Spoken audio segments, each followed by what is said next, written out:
Le grand dialogue. Sigika Foba. Edawani wa Makaran. Le grand dialogue de l'émission de débat du studio Tamani sur votre radio. Chenni Beri Halud Mauni. Chenni Beri Sigika Foba. Le grand dialogue. Fermeture d'école au centre du pays cette semaine, on en parlera. Célébration de la journée mondiale de lutte contre l'impunité pour les crimes commis contre les journalistes. La presse malienne se mobilise pour les journalistes assassinés et ou disparus. Et enfin, la force G5 Sahel entame sa première opération au Mali. Nous recevons dans ce studio des journalistes pour débattre de ces sujets qui ont marqué entre autres l'actualité de la semaine. Paul Ben, journaliste indépendant, bonsoir. Bonsoir. Hawa Semega est de Kunafoni.com, bonsoir. Bonsoir. Mamadou Diadje Sako du DISAX de RFM, bonsoir. Bonsoir. Et Yeya Tandina de l'ORTM sera avec nous au téléphone. Je suis Aliou Sidivé. Je souhaite la bienvenue à nos confrères dans ce numéro du Forum de la presse. Le grand dialogue.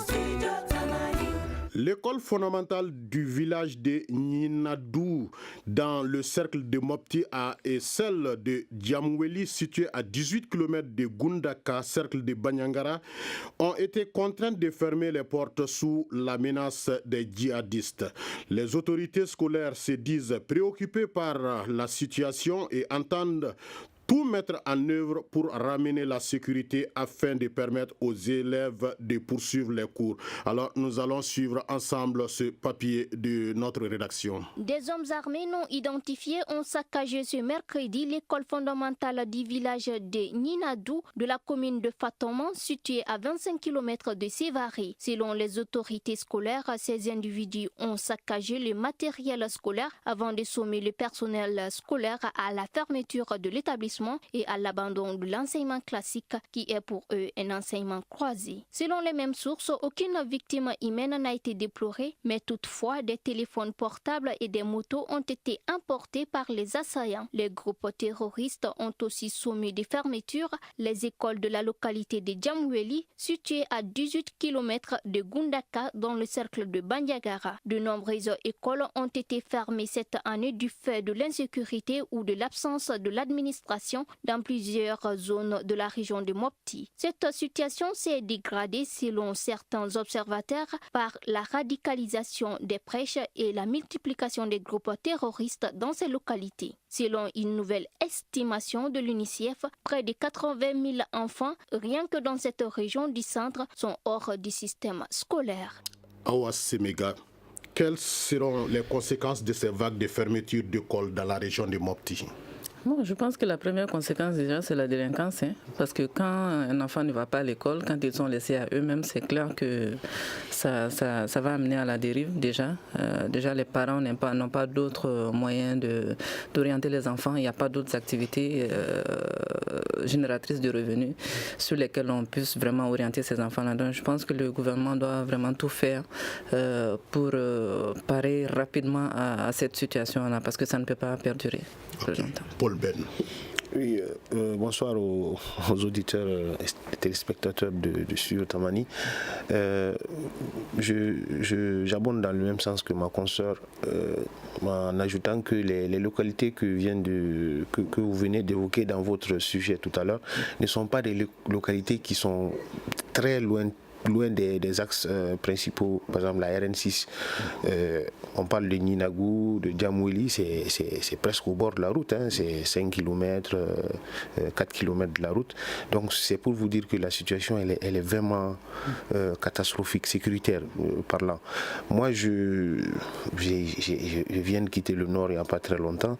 J'ai eu la chance de séjourner un peu derrière le fleuve à Mopti, c'est-à-dire étant au gouvernorat de Mopti, vous voyez un village qui est situé derrière le fleuve. Dès que vous traversez le fleuve, vous n'êtes plus en République du Mali. Je veux dire, les lois qui sont en vigueur à Moptiville ou à Sévaré n'y sont plus, c'est-à-dire quand vous traversez le fleuve. C'est très grave. C'est des gens qui se promènent avec des fouets. Ils ont sous leur boubou la calache, mais ils ont le fouet en main. quand ils rencontrent les pauvres femmes qui sont en train de laver le linge au bord du fleuve, mais elles sont bien tabassées. Quand les femmes quittent le marché et ne sont pas voilées, elles sont tabassées. Bon, donc vraiment, moi je crois que la situation scolaire elle est préoccupante. Okay. Si vous regardez un peu la bande, pour terminer, vous regardez un peu la bande, toute la bande qui quitte de Nioro du Sahel jusqu'à la frontière avec le Niger de l'autre côté, mais c'est le même problème. Okay. Yaya Tandina, quelles sont les conséquences de ces vagues de fermeture d'écoles dans cette zone? Bon, les conséquences, elles seront énormes, mais moi je crois qu'il n'y a pas eu de disposition préventive. Sinon, le cas similaire s'est passé ici, courant année scolaire 2016-2017, dans le cercle de Niapenké. Malheureusement, les leçons devraient être tirées qui n'ont jamais été tirées. Sinon, on aurait dû prendre des dispositions afin que l'ouverture scolaire 2017-2018 soit une réussite. Mais c'est que moi je crains parce que pour nous, ce sont ces nouveaux élèves qui ne vont plus aller à l'école. Mais déjà dans la région de Tombouctou, vous pouvez compter à peu près plusieurs enfants, d'ailleurs, qui depuis 2012 n'ont pas été à l'école. Il m'a appris que le bruit de la calache, il m'a appris que le banditisme, le viol, voilà ce que... Alors c'est le même sort qui sera réservé à ces enfants qui n'iront pas à l'école également. Ok. Mamadou Diadie Sako, à la fin de l'année scolaire passée, il y avait plus de 500 écoles qui étaient fermées. Et voilà encore, on en ajoute des écoles fermées. Alors quelles sont les conséquences selon vous? Bon, moi j'aurais souhaité qu'on reformule la question. Les conséquences, elles sont connues. Je profite d'abord de l'occasion pour dire bonsoir à mon frère Tandina depuis Tombouctou.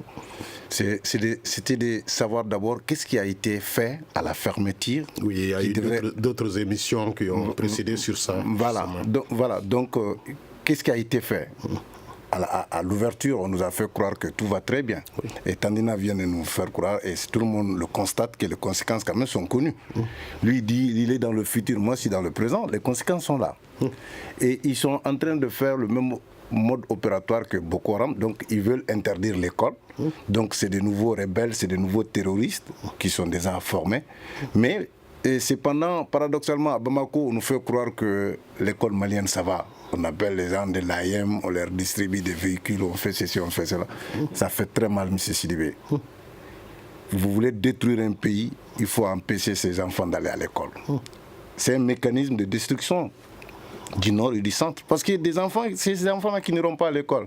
Demain, après-demain, c'est les futurs candidats au djihadisme et au terrorisme. Donc, Boko Haram, pas d'école. Voilà. Mais selon vous, des enfants qui ne vont pas à l'école, on a déclaré déjà dans le même temps qu'il y avait plus d'1 million d'enfants quand même au Mali qui sont hors système scolaire. Et il y a des gens maintenant qui vont être débauchés de l'école. Alors, quel sort pour ces enfants au dehors? Oui, il y en a deux catégories. Oui. C'est là qui ont été empêchés d'aller parce qu'il n'y avait pas de moyens, et c'est là qui sont terrorisés. Donc ça fait deux, le mode opératoire n'est pas le même. C'est connu, ça c'est un peu douce. C'est doux. Mais ça c'est avec la violence. Tu vas à l'école, on te fait croire qu'il ne faut jamais aller à l'école. Il faut que tu sois là. Ça n'est même pas allez, on t'apprend à manier les armes, et on te fait croire qu'aller à l'école là, c'est haram, c'est grave, c'est très grave. Je pense que pour les enfants qui sont hors des écoles, qui ne sont pas scolarisés, il faut déjà trouver un mécanisme, peut-être des centres de perfectionnement, des centres d'apprentissage, de métiers, de petits métiers, vraiment les initier à cela afin qu'on puisse trouver une solution durable à cela. Monsieur Sidibé, moi je disais que au-delà du constat qu'on fait, que tout le monde fait, vous faites des gens qui sont conscients de cela. Comme il a dit, on nous fait croire à Bamako que ça va, on distribue les petits cadeaux pour des fins politiques, on ne sait pas. Et pour nous qui le savons, vous savez, la situation elle est très grave. Elle est très grave, c'est les 2 tiers du pays qui sont dans cette situation où on vous menace, on vous dit, les professeurs, les enseignants, les parents d'élèves, on vous donne des avertissements. Ça, ce n'est pas quelque chose... Moi, j'ai vécu cela. J'ai rencontré des parents d'élèves, on leur a dit, premier, dernier avertissement. Si votre enfant part à l'école, vous êtes responsable de ce qui va arriver. Ceux qui n'ont pas voulu accepter cette nouvelle loi ont été bastonnés et d'autres ont été contraints de quitter les villages. Et les gens ne se cachent pas. C'est-à-dire ces terroristes-là, c'est flagrant, ils ne se cachent pas. Ils se promènent dans le village en plein midi. Si vous hasardez à appeler la gendarmerie, mais vous êtes foutus. Okay. Mais en fait, il y a des analystes qui se sont prononcés. Ils ont dit que tout ceci, c'est dû au fait que l'État est absent dans cette zone. Alors, quand on sait que le convoi même du président de la Haute Cour de justice a été attaqué dans la zone, est-ce que vous pensez que vraiment la sécurité a une chance de s'y installer de sitôt? C'est assez difficile. C'est vraiment difficile parce que quand on voit que ce soit avec les forces de sécurité maliennes ou les forces internationales qui sont présentes au Mali, finalement les populations ne savent plus à quel sens se vouer parce que ces forces de sécurité qui sont censées les protéger, ils sont eux-mêmes, on va dire en quelque sorte vulnérables parce qu'ils sont tout le temps victimes d'attaques. Tous les jours, tu entends qu'il y a eu des militaires qui ont été tués quelque part ici. Donc finalement, on ne sait plus à quel sens se vouer. Et je pense vraiment qu'il faut solutionner, il faut trouver une solution à ça. Et je pense qu'avec la venue de la force du G5 Sahel, j'estime que c'est une force personnellement de trop. On va arriver au G5 Sahel. Okay. Oui. Mais Tandina, est-ce que la sécurité a une chance de s'installer de sitôt dans cette zone? Bon, c'est difficile. Pratiquement, c'est difficile tout de suite. Mais dans le temps, à long terme, c'est possible. Mais pour le moment, en réalité, on ne voit aucun mécanisme qui a été mis en place capable de ramener cette sécurité tout de suite, alors que les populations en ont fortement besoin. Mais moi, je voudrais tout simplement relater ce qui se passe actuellement, c'est-à-dire le mode opératoire, que ce soit des bandits ou bien des djihadistes. Aujourd'hui, il y a un peu de confusion. Ce qui est sûr, nous savons que même les mouvements qui sont fusionnés n'ont pas les mêmes objectifs. Et quand vous prenez par exemple Nusrat al-Muslimin, c'est une fusion de groupes de djihadistes, mais qui n'ont pas les mêmes objectifs. Il y a des groupes qui ne sont pas pour l'école, par contre il y a des groupes qui sont d'accord pour l'éducation, mais une éducation aussi qui sera une touche avec l'arabe. Donc, comme ce fut le cas au niveau de la région de Tombouctou, à Goundam particulièrement, où on a vu l'apport de Huka Huka qui s'est engagé quand même à la réouverture de ces classes pour donner une chance aux enfants. Mais cette fois-ci, ces conditions qui ont été posées demandaient à ce qu'on approfondisse la langue arabe dans les cours. Donc vous voyez un tout petit peu maintenant qu'est-ce qu'il faut enseigner, quels sont les cours qui seront dispensés, c'est toute la question. Sako, la sécurité, ça pose problème vraiment dans cette zone qui se trouve même au centre du pays. Alors, qu'est-ce qu'il y a lieu de faire quand même pour que la sécurité puisse avoir une chance de s'y installer? Ça pose problème et ça va continuer à poser problème. D'abord, à la fin de l'année passée, les enseignants qui ont osé, qui ont risqué pour aller dans ces zones-là, n'ont demandé... Quand les autres demandaient des augmentations des salaires, des primes par-ci, par-là, c'est des enseignants qui ne demandaient que leur sécurité. Je me rappelle, j'étais à un de vos débats ici dans ce studio où on parlait de la sécurité des enseignants dans le Nord. Qu'est-ce qui a été fait? Est-ce que les gens veulent même qu'ils aient paix? On doit se poser cette question. Des enseignants qui sont là-bas, rien que pour transmettre le savoir, ils demandent à l'État central d'assurer leur sécurité. Rien n'a été fait pour assurer leur sécurité. Donc il n'y a pas de volonté même qui est paix, qui est sécurité, qui est enseignement, qui est éducation. Voilà, moi c'est comme ça que je vois la chose. Donc tout doit être mis en œuvre pour assurer leur sécurité. Et mon confrère Paul Ben vient de dire tout de suite là, les zones où les attaques se passent là, c'est pratiquement sur la RN6. aujourd'hui, vous avez, et ma consoeur tout de suite a parlé de l'attaque dont le président d'une institution a été victime. Or, on nous fait croire qu'aujourd'hui, tout est fin prêt, que c'est une guerre symétrique. Non, guerre symétrique, on est d'accord. Cette institution même qui parlait tantôt d'insécurité régielle. Bon, ça c'est un débat déjà clos. Ils vont tous faire les frais. Okay. Mais moi, j'aurais souhaité ce jour-là que c'est Manassa qui soit à sa place, et non lui, parce qu'au moins quand même lui, c'était pas trop prononcé là-dessus. Okay. Donc pour revenir réellement à cette question de sécurité par rapport à l'éducation, on doit faire beaucoup les moyens pour que réellement ces enfants-là aillent à l'école. S'ils vont à l'école, s'ils ne vont pas à l'école, dans 2, 3 ans, même 10 ans, il n'y aura plus de Mali. Hein. Oui, moi, je vais rebondir pour tout rapidement. Je parcours les axes Bamako-Gao, souvent Bamako-Gao, Bamako-Tombouctou, Bamako-Gao-Menaka. Je les parcours souvent par route, quand on n'a pas les moyens de partir par avion. Et récemment, il y a 3 semaines, j'ai quitté Gao pour Bamako par route et j'étais très très écœuré de voir que quand vous à 20 km déjà de Gao, il n'y a pas d'école.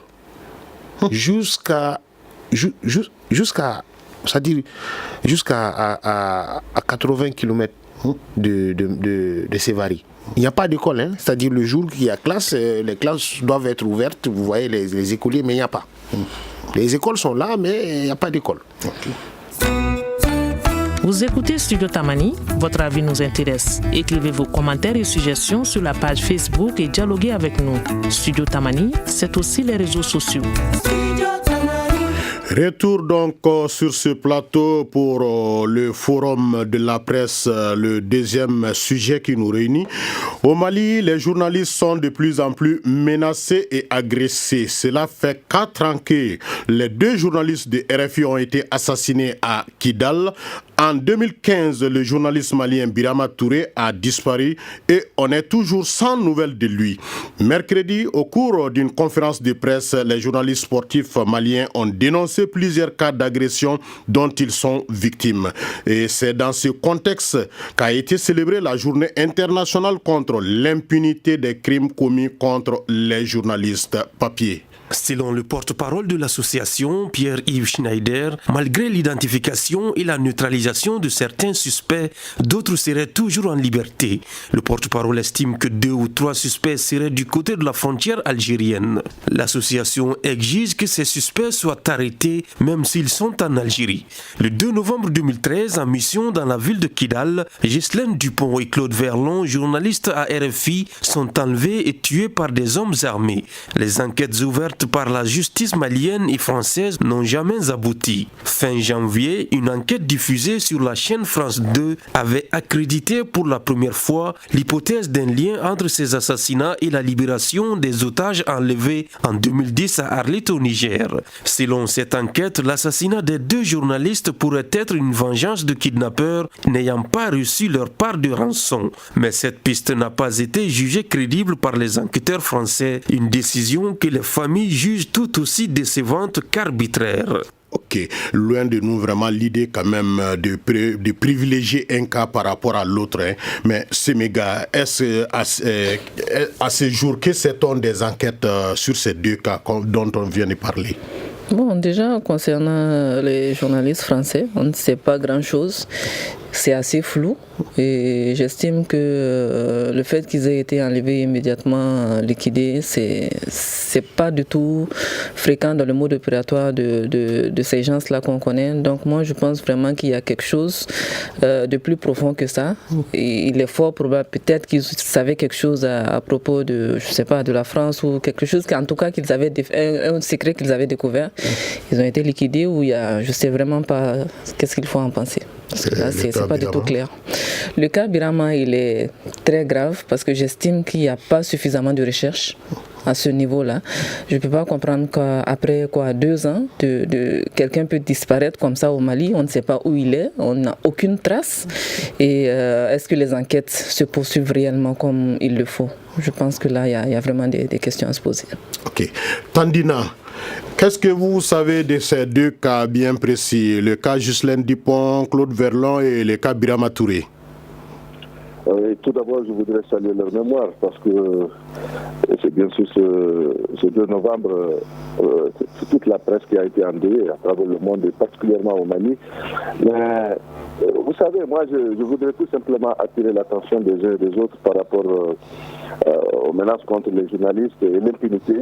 Moi, je voudrais dire, d'abord, nous avons remarqué, moi, j'ai plus peur en tant que journaliste, j'ai plus peur des régimes, c'est-à-dire du politique, ensuite des simples citoyens, qu'aujourd'hui, ce qu'on appelle les terroristes, djihadistes ou bandits. Parce qu'au moins, ceux-ci ont un peu de respect, au moins pour notre profession. Parce qu'ils connaissent déjà l'avantage et ensuite, ils font tout pour nous protéger. Mais malheureusement, c'est les États, parce que là, le journaliste apporte des informations qui peut-être vont contrer le régime et ça va les pousser souvent à faire de ces journalistes leur cible.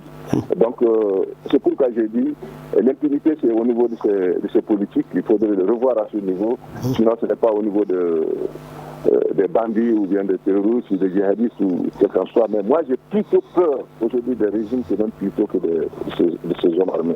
Mais le cas d'Islam Dupont, en réalité, c'est une situation confuse parce qu'on ne parvient pas à nous donner de vrais éléments et je crois que la situation persiste. Sinon, aujourd'hui, la France dispose de tous les moyens pour nous dire comment est-ce que nos confrères ont été assassinés, qui sont les auteurs. Mais malheureusement, nous restons encore toujours sans suite. Ok, Ben. Un cas de disparition et un cas d'assassinat. Alors, à ce jour, qu'est-ce que, au-delà de tout ce qui vient d'être dit, qu'est-ce que vous savez quand même sur l'enquête de ces 2 cas bien précis? Oui, je commence par notre compatriote Birama. Ça fait... Moi, quand je pense à lui, ça me fait froid. Moi qui fréquente souvent des zones à très haut risque. Mais comme Tandina l'a dit, moi j'ai plus peur des régimes. Non, des régimes en place. J'ai plus peur que des bandits que je côtoie souvent sur les routes où je passe. Parce que, vous savez, l'être humain, quand il a le pouvoir, est capable d'en abuser. Et quand il en abuse, c'est très mauvais. Donc moi, je ne comprends pas jusqu'à présent comment est-ce qu'on n'a pas pu faire des recherches. On n'est pas informé, il n'y a rien. C'est-à-dire, on dirait que bon, c'est un casus belli, quoi. Le monsieur, on l'a liquidé, bon, on ne doit plus en parler. Et je ne vois même pas. La presse n'est pas mobilisée. La presse n'est pas mobilisée. On a combien de titres ici au Mali? On a combien de titres? Aujourd'hui, on a tellement de télépirates. Mais on peut faire du bruit là pour que les autorités bougent. On a des services de renseignement, on a la police scientifique, on a toute une batterie de structures qui peuvent rechercher par rapport à sa disparition. Maintenant, si je parle de Claude et Ghislaine, bon, moi personnellement j'ai suivi cette affaire. Il y a des choses que je garde pour moi. Il y a des informations que je garde pour moi par rapport à ceux-là. Il faut les partager. Hein. Non. Mais il y a d'autres que je... Mais on a besoin que la lumière soit faite sur cette affaire. Non, c'est une affaire d'État. C'est une affaire d'État. Il y a des choses que... C'est vous qui le dites. Hein. Non, je l'ai dit ici plusieurs fois sur ce même plateau. C'est une affaire d'État. Il y a des choses que je garde pour moi parce que j'ai eu la chance, 2 mois après leur assassinat, de passer la nuit... Si j'étais le juge d'instruction, j'allais vous faire entendre. Parce que vous savez des choses que vous gardez. Où est ce juge d'instruction? Justement, où est ce juge d'instruction? Où est ce juge d'instruction? On est en train de tourner en rond. La France et le Mali n'a pas les moyens. Le Mali n'est même pas à Kidal. Le Mali n'a pas les moyens, mais les Français sont à Kidal. Ils sont en train de nous faire tourner en rond pour nous faire croire que c'est là. Mais moi, je pose une seule question que je pose depuis leur assassinat. Ils ont fait une interview. Le monsieur chez qui ils sont sortis, la dernière interview qu'ils ont fait avant d'être... Ce monsieur, aujourd'hui, il est très malade. Je l'ai vu il n'y a pas très longtemps. Il est très malade à Kidal. Il est très malade. Il va mourir. Mais ils ont fait une interview. Où est la bande? Où est cette interview-là? Où est cette interview? Ces 2 journalistes étaient partis à Kidal pour faire comprendre à l'opinion nationale et internationale quel est le deal qu'il y a entre la France? Attendez, je vous explique. On a un débat. Pourquoi est-ce que... Mais celui qui leur a accordé l'interview est à Kidal. Mais il est là, vous êtes journaliste, vous avez la chance d'être en contact avec lui. Il fallait lui demander qu'est-ce que vous avez dit à nos confrères. Mais je sais ce qu'il a dit. Voilà, dites-nous-le. Non, ça va. Bon, on va c'est des documents qui sont classés secrets. Paul Ben, quand on sait que un doyen de la presse... Je n'ai pas réagi par rapport à... On va revenir à vous, il n'y a pas de problème. Il y a un doyen de la presse qui précise qu'il y a des dérives dans notre profession. Alors, qui est en cause dans ces cas maintenant pour pouvoir redresser? S'il y a la dérive dans notre profession, mais on a un État là. On est dans un État. Et l'État a les moyens de canaliser, de réguler notre profession. Et là, c'est moyen. On a un ministère de la communication. Mais qu'est-ce qui se fait, ce ministère de la communication? Que de la propagande. Okay. D'accord. Djadji Sako, alors qu'est-ce que vous savez quand même de ces deux cas d'enquête? Est-ce qu'il y a même pas des enquêtes sur le cas Birama? Ou bien que savez-vous de ces cas? Ce que moi je sais d'abord de Justin et de Claude, si ce que Paul sait, si moi je le savais, ça trouvera que les enquêtes ont beaucoup avancé. Mais comme vous le dites déjà, que on m'a jamais approché.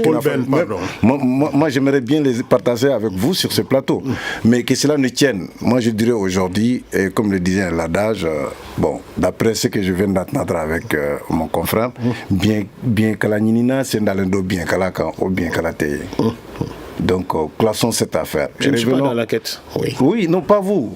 Revenons à l'affaire Birama. Pour Birama, quand même, c'est très grave. Tantôt, vous parlez de mobilisation de retenue. C'est clair. Il y en a qui sont mobilisés pour la cause de Birama. Il y en a qui ont accepté d'émarger. Donc, il y aura les détendances. Ça, c'est clair et net.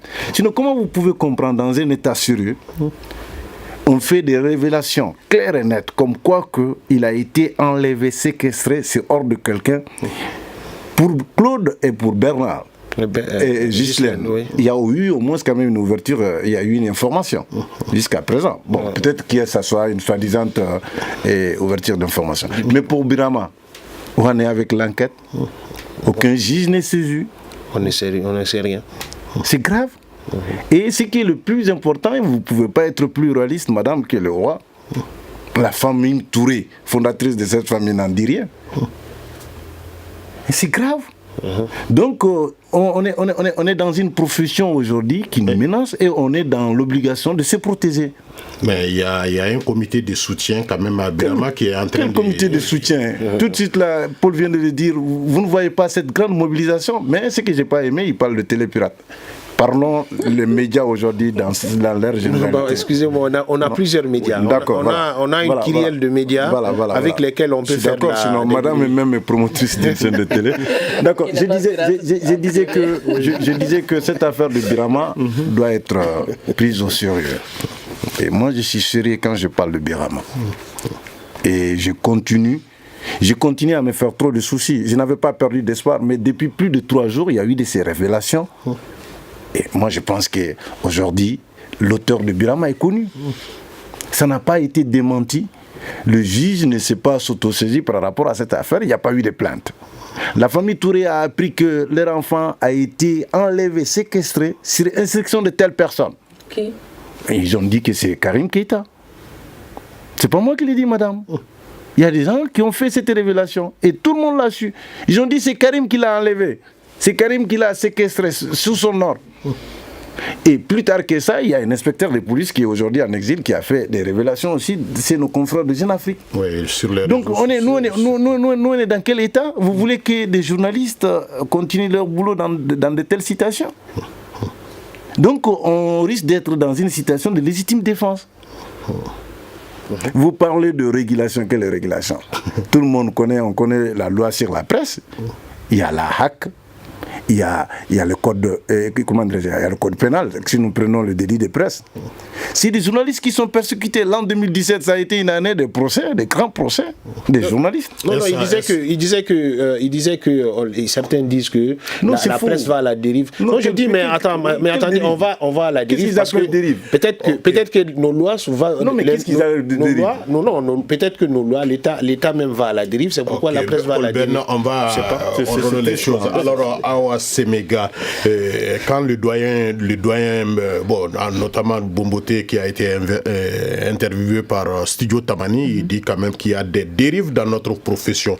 Alors, le doigt est pointé vers qui maintenant pour pouvoir apporter les corrections? Bomboté et analogie que nous, on est numérique. Et ça, il faut qu'on le dise. Oui, vous n'avez pas la parole. J'estime que le professeur Bomboté, il dit vrai, parce que c'est clair, il faut reconnaître que dans notre métier, il y a vraiment beaucoup de nos confrères qui ne respectent pas du tout l'éthique et la déontologie journalistique qui régissent le métier de journaliste. Il y a vraiment des dérives, notamment que ce soit au niveau de certaines radios privées, que ce soit au niveau de certaines chaînes de télé, que ce soit au niveau de la presse écrite et les médias en ligne. Je pense que c'est à tous les niveaux. Il est extrêmement important que nous, journalistes, on prenne conscience et il est temps que nous fassions de vrais boulots de journalistes et qu'on ne se limite pas juste qu'à des animations et tout. Il faut être pointu. Quand on fait un travail, il faut vraiment faire un travail sérieux. Quand on apporte des accusations, il faut aller sur le terrain, vraiment se renseigner. Est-ce que ceci est vrai? Il faut des pour et des contre. Mais quand on sait que sur le terrain également, ça devient dangereux. Le journalisme est-il une profession à risque? Djadji, pardon. Oui, pardon, Paul Ben. Je vais ajouter, je vais tout juste... Attendez, Semega va terminer d'abord avec son intervention. Clair. En fait, quand tu choisis d'être journaliste, tu choisis. C'est un métier que tu as choisi. Donc c'est pour la vie, c'est pour la mort. Donc tu prends les risques, ça va avec tous les risques. Donc que ce soit que tu risques tous les jours ta vie. Donc c'est extrêmement important quand tu fais un travail, tu le fais à fond et tu le fais très bien. D'accord. Voilà. Paul Ben, rapidement, votre réaction en quelques secondes. Oui, je disais que vous dites que le terrain devient dangereux. Non, moi je crois que, comme elle a dit, quand vous êtes journaliste, c'est pour le meilleur et pour le pire. Et l'information, ce n'est pas dans un bureau que vous l'avez, c'est sur le terrain. Et sur le terrain, c'est pas à Bamako, le Mali est très grand, il faut oser, et il faut aller chercher la chance où elle est. C'est-à-dire aller sur le terrain pour avoir la vraie information, pas spéculer. Réaction, un avis, un commentaire. Réagissez sur la page Facebook de Studio Tamani et restez connectés avec nous. Studio Tamani sur les réseaux sociaux pour vous faire entendre. Retour donc sur ce plateau avec Paul Ben, journaliste indépendant, Awa Semega de Kunafoni.com, Mamadou Djadji Sakodi Sax de RFM et Yeya Tandina pour la troisième et dernière partie. Je regrette quand même, peut-être Yeya Tandina va réagir par la suite.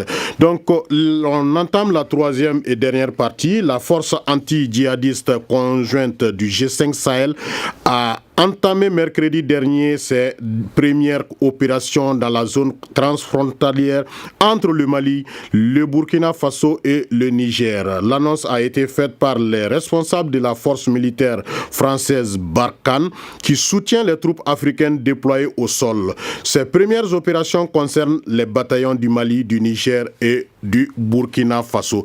Alors, Tandina, qu'est-ce qui va changer désormais dans la lutte contre le djihadisme et le terrorisme?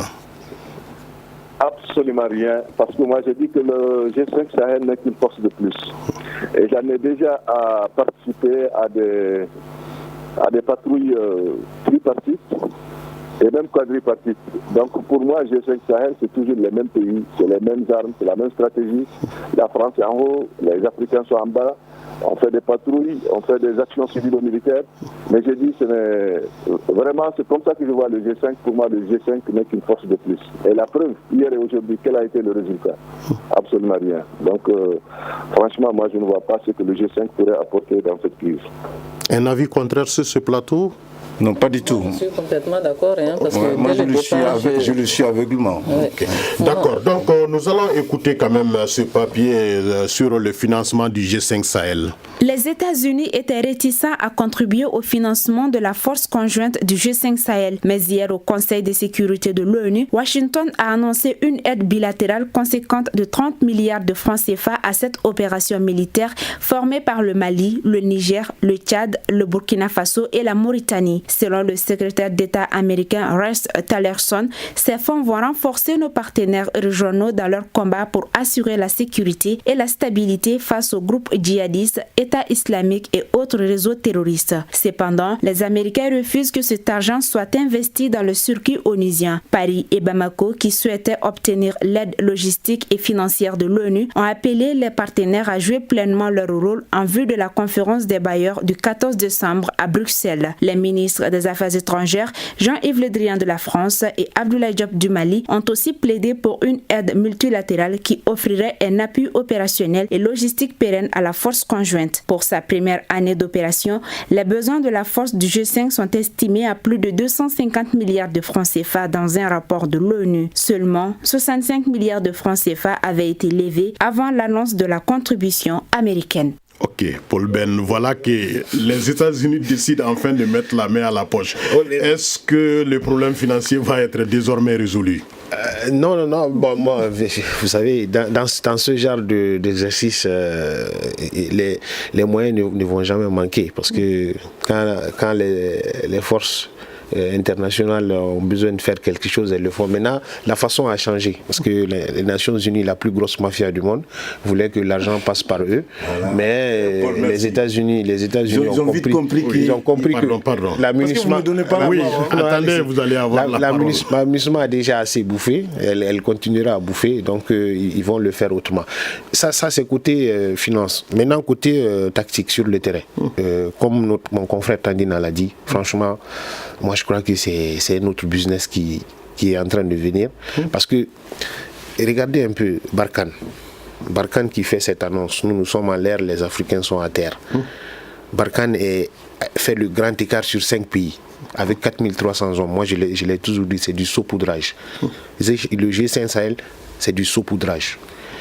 Je pensais que on allait investir dans chaque pays. Nous avons aujourd'hui 8 bataillons.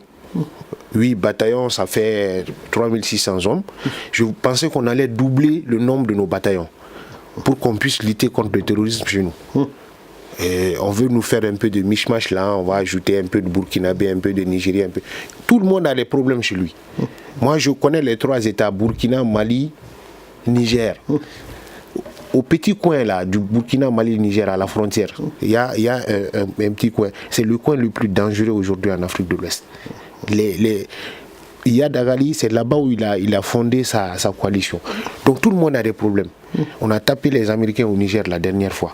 Le Mali, on en a tous les jours. Est-ce que ce n'est même pas à cause de ça que les États-Unis se sont décidés? Oui, je comprends. Mais maintenant, il faut qu'on renforce chacun chez lui pour qu'on puisse lutter.